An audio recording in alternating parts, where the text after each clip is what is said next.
I think you're at the wrong gate. This line is for first class. A flight attendant mocked a humble-looking black priest to hide the cross on his chest because it was making other passengers uncomfortable as he stepped into first class.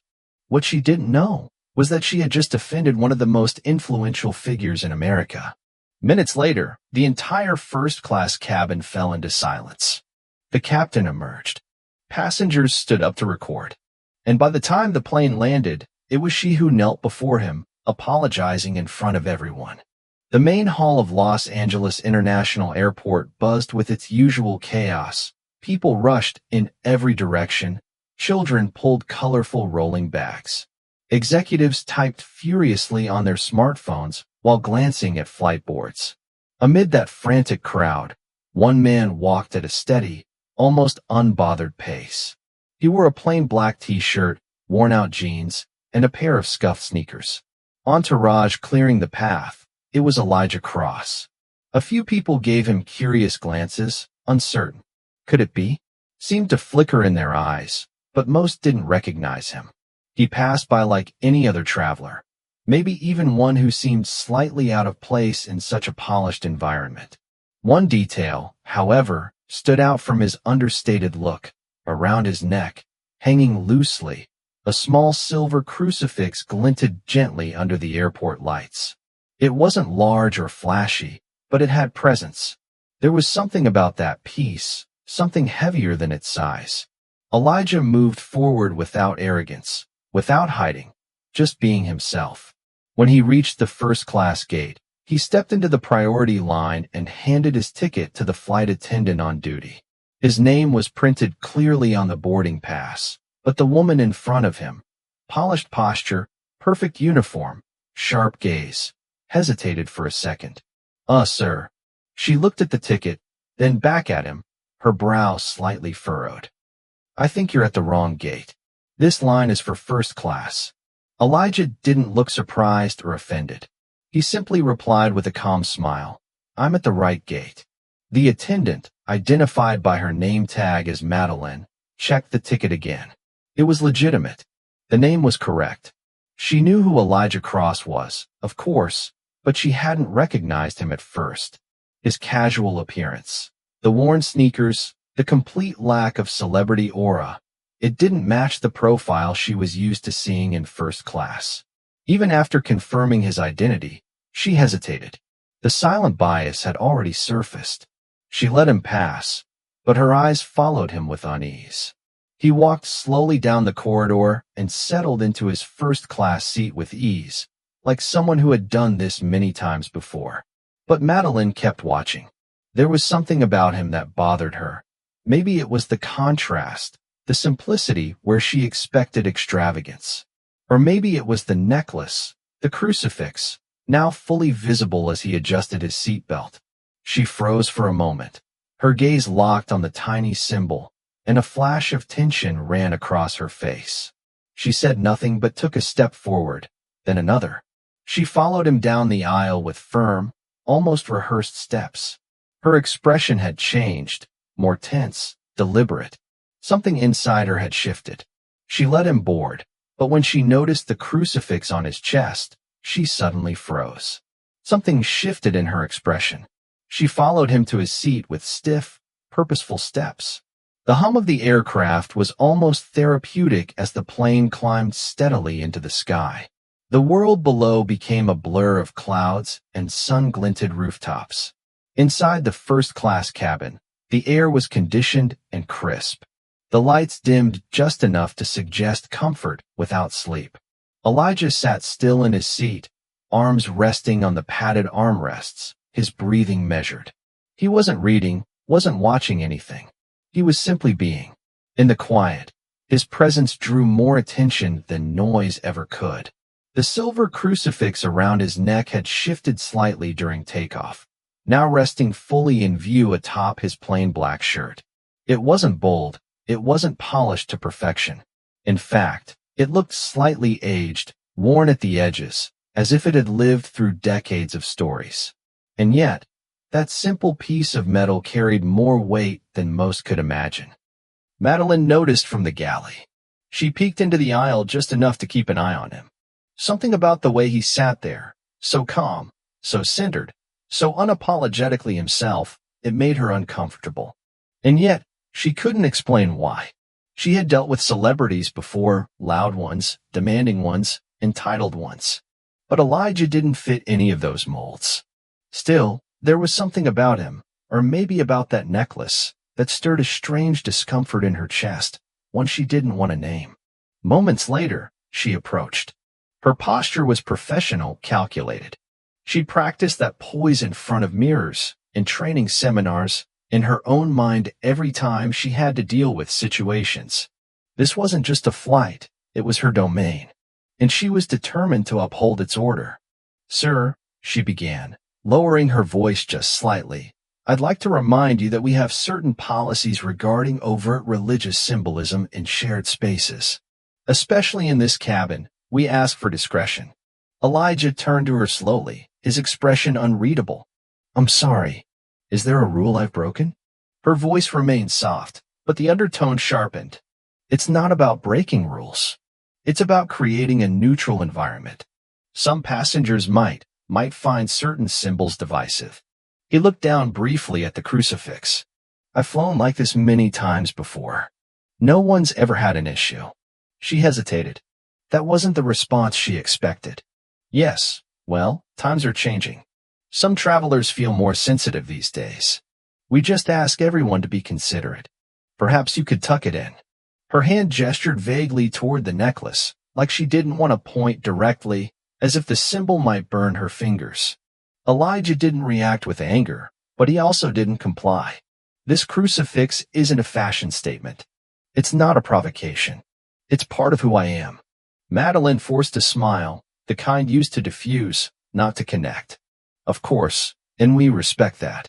We simply ask that passengers keep personal expressions discreet, especially in premium cabins." Her words, dressed in policy, carried a passive-aggressive bite.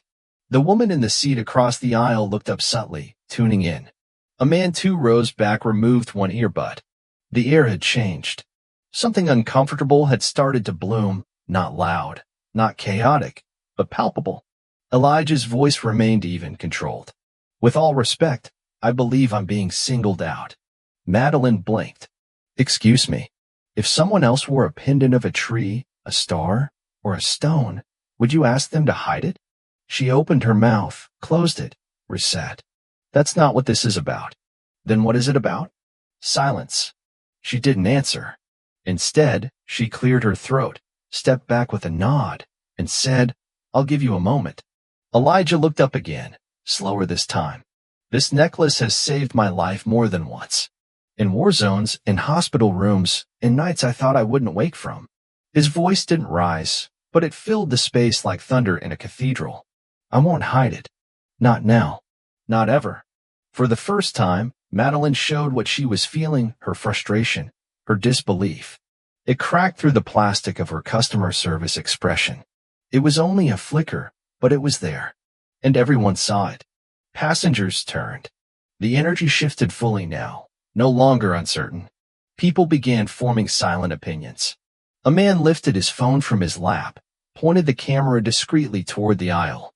Another whispered to his partner, "Is that really K-Cross?" But Elijah didn't notice the shift. He wasn't trying to create one. He was simply standing still, holding a boundary others thought soft.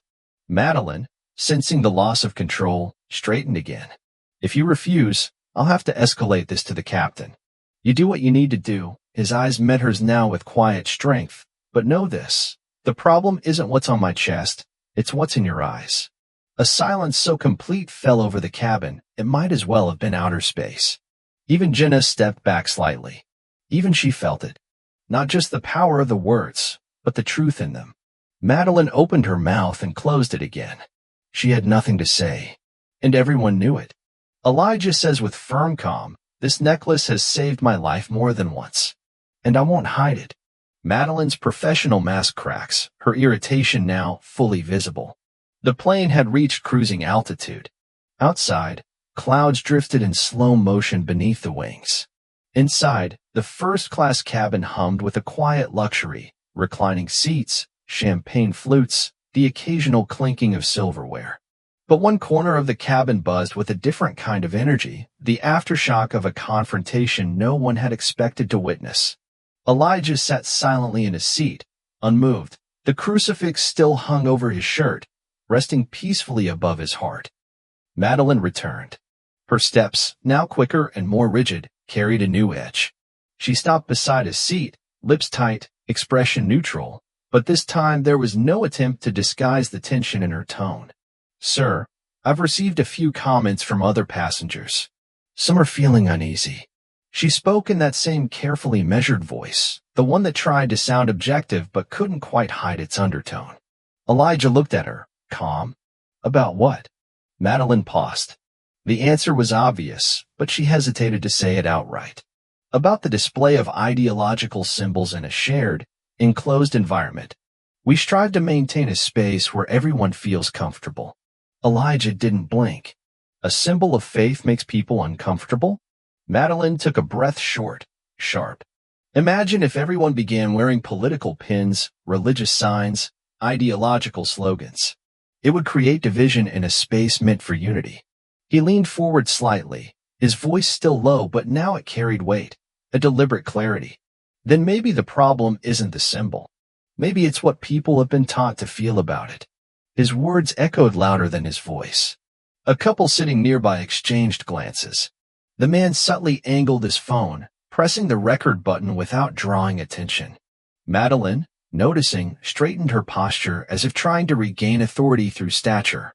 "I'm simply following protocol.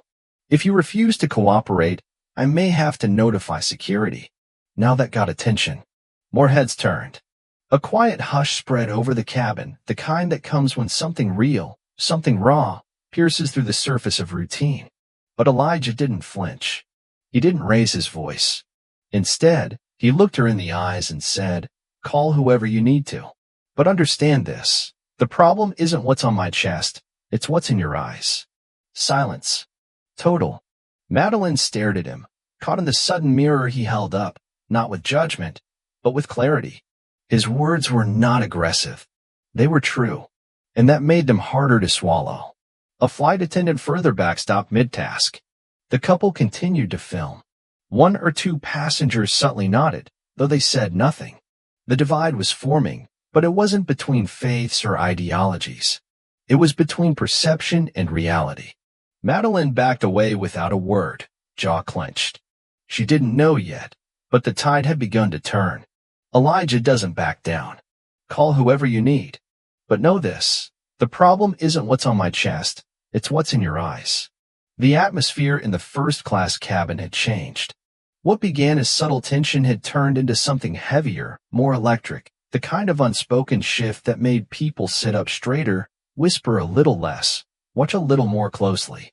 Elijah still sat quietly in his seat, feet still. His silver crucifix rested on his chest, undisturbed and visible, not as a statement, but as a truth. It hadn't moved. He hadn't moved. But everyone around him had. Madeline stood in the galley, arms crossed, jaw tight. She was no longer just irritated, she was challenged. Her authority had been quietly questioned in front of the very passengers whose respect she was trained to command. She could feel the judgment pressing in from multiple directions, not only from Elijah, but from her own team, and possibly herself. Her fingers tapped against the tablet clipped to her tray card. The uniform she wore suddenly felt heavier than usual, tighter around the collar. She took a deep breath, then turned sharply. "Jenna, I need you up front with me." The younger attendant blinked, unsure. "Is everything all right?" Madeline gave a tight smile that wasn't really a smile. "We have a situation I'd prefer to handle with protocol. Passenger 2 is refusing to comply with the direct request. I'm escalating." Jenna looked hesitant. "Is it about the necklace?" Madeline didn't answer directly. "It's about setting a precedent." Jenna followed reluctantly. Back at Elijah's row, several passengers pretended to mind their own business, eyes on books or screens, but attention elsewhere. One man near the bulkhead continued to record casually, with his phone resting on the armrest, angled just enough to capture the seat across the aisle. Madeline returned to Elijah's side, her stance more rigid than before. Jenna stood just behind her, not speaking, just watching. Mr. Cross, Madeline said louder this time, using his full name now that she'd finally recognized who he was. I'm notifying the captain. If you continue to disregard cabin expectations, we will have to take further measures. Possibly even involve airport security upon landing. Elijah slowly turned his gaze to her. Unbothered? For wearing a necklace? Madeline flushed. For refusing a crew member's instruction during an active flight. The words sounded official, rehearsed, but they landed like a lie in a quiet room. More passengers were visibly listening now.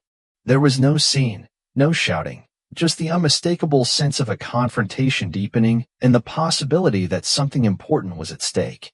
Jenna spoke gently. Maybe we should talk to the captain together before it goes that far. Madeline shot her a look, sharp, disapproving, but it was too late. The moment had shifted. Madeline had tried to wield authority, but what she revealed instead was control slipping. The cockpit door opened. 5 minutes later, out stepped Captain Bernard Hale, composed, mid-50s, face weathered, but kind. The kind of man whose calm you could feel before he even spoke. He walked the aisle with purpose but not haste. When he reached the galley, Madeline stepped forward, speaking quickly. Sir, we have a passenger refusing to comply with basic decorum. I've asked him multiple times to conceal a religious item that could disturb the cabin atmosphere. He declined. He's escalated it. Bernard Hale listened without interrupting, then turned to Jenna. And what's your perspective? Jenna hesitated. He's quiet. Respectful. He didn't escalate anything. He just didn't want to hide his necklace. Bernard Hale nodded, then stepped into the aisle. All eyes followed him. He approached Elijah calmly, hands behind his back like a professor preparing to speak to a thoughtful student. Mr. Cross, I'm Captain Bernard Hale. I understand there's been some disagreement regarding a policy. I want to ensure the well-being of everyone on board, crew and passengers included. May I ask for your version? Elijah looked up, expression still composed, voice steady. Your attendant asked me to conceal this. He touched the crucifix lightly, saying it might make others uncomfortable. I said no. A pause. I told her this necklace has been part of my life for years.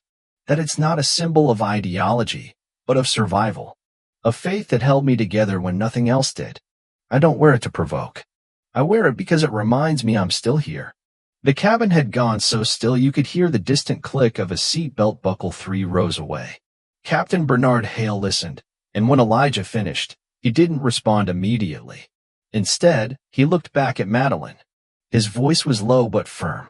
Did he say anything disrespectful? Madeline opened her mouth, but words didn't come. He turned to Jenna again. Anything aggressive? Jenna shook her head. No, sir. Captain Bernard Hale exhaled, the weight of leadership settling into his next words. The cabin lights had dimmed, but for Madeline, there was no rest. She stood at the back of the aircraft, hidden behind the galley curtain, phone vibrating nonstop in her pocket. She hadn't opened it in the last 10 minutes. She didn't need to. She already knew. The video had gone viral, her face, her voice, her words, the way she told Elijah Cross to hide his crucifix. All of it was online now, being dissected by strangers around the world. Her chest tightened. Not with panic, with something deeper. Shame. But not because of the backlash. Because now, she saw it too. The moment replayed in her mind, not from her perspective, but from everyone else's. From Jenna's. From the passengers. From Elijah's. She hadn't been neutral. She hadn't been fair. She had judged him quietly, politely, professionally. And that made it worse. A memory surfaced, her grandmother's voice, soft and worn. Kindness isn't what you say. It's what you choose not to hide. Madeline had spent her whole life hiding behind policies, behind protocol, behind control. Now there was nowhere to hide. From the cockpit came Captain Bernard Hale's voice over the intercom. This airline is committed to respect, inclusivity, and the freedom to express one's faith without fear or shame. It was subtle but clear. Everyone knew what it meant. Elijah sat quietly in seat 2A, still composed, the crucifix still visible. He hadn't gloated. He hadn't retaliated. And somehow, that hurt more than if he had. Madeline wiped under her eyes and took a shaky breath. She didn't know what she was going to say, but she knew she had to face it. She stepped out of the galley. The walk to the front felt longer than usual. Aisle lights reflected off polished seats and curious eyes as she approached Elijah's row. The cabin fell into silence. He looked at her calm as ever. She stopped in front of him. The words didn't come, and so she let her body speak. Madeline slowly lowered herself to her knees. Gasps broke the silence. "I was wrong," she said softly. Her voice trembled. "I told myself I was protecting the cabin, that I was being professional, but I was just protecting my own discomfort." Tears welled in her eyes. "I've hidden behind neutrality my whole life. I thought it made me strong, but it just made me blind." She looked up at him. "I'm sorry." Elijah didn't speak for a moment. Then gently, he stood and reached out his hand. She took it. He helped her up with quiet grace. The applause faded. The moment lingered. Madeline remained standing in front of Elijah, still shaken, but different now. Open in a way she hadn't been since she first put on the uniform. She felt raw, seen, yet strangely lighter. Elijah was still holding her hand, not to make a point, just to offer presence. Madeline whispered, almost to herself, "I don't know how to undo what I did." Elijah looked at her with kindness. "You don't need to undo it," he said, then released her hand gently. "You faced it. That's more than most ever do." She blinked. The cabin was quiet, still watching, but now no one looked like they were judging her. They looked moved. Elijah gestured to the seat beside him. "Sit, if you want." Madeline nodded. Saturday. For a moment, her posture no longer stiff, no longer performing. "I used to believe in something," she said softly. "Before this job. Before rules. And scripts. And fear." Elijah chose grace over conflict. Quiet faith. Loud truth. A flight attendant apologized midair, and the world watched. But Madeline didn't care about the articles. Because something else had changed inside her. 2 weeks later, a soft natural light streamed through the window of a modest apartment. Madeline sat in front of her phone, recording a video. No makeup. No uniform. Just her, in a plain t-shirt. In her hand, she held the small silver crucifix Elijah had given her after the flight, the one he'd worn through it all. She looked into the lens. "I spent years believing professionalism meant hiding who I was." She looked down at the crucifix. "But this reminded me what it means to be human." She smiled. "Today, I don't hide anymore." She paused. "Thank you, Elijah." She ended the recording. And for the first time in a long time, she felt whole. The camera stopped recording. She sat there in silence, still holding the cross, not as a symbol of religion, but as a reminder of courage, of grace, of the power of choosing kindness over control. What do you think truly changed in this story? Was it Elijah's courage to hold on to his faith under pressure, or the moment Madeline humbled herself enough to look inward? Maybe it was both. Because sometimes, change doesn't begin with resistance, it begins with confrontation. Honest, silent, but deeply powerful. If this story made you pause and reflect, leave us a comment below. We'd love to hear your genuine thoughts. And if you believe the world needs more stories like this, where justice speaks not through anger, but through compassion, don't forget to like, share, and subscribe to the channel. We'll be back with more stories, some small, some quiet, but always carrying the kind of weight that leaves you breathless.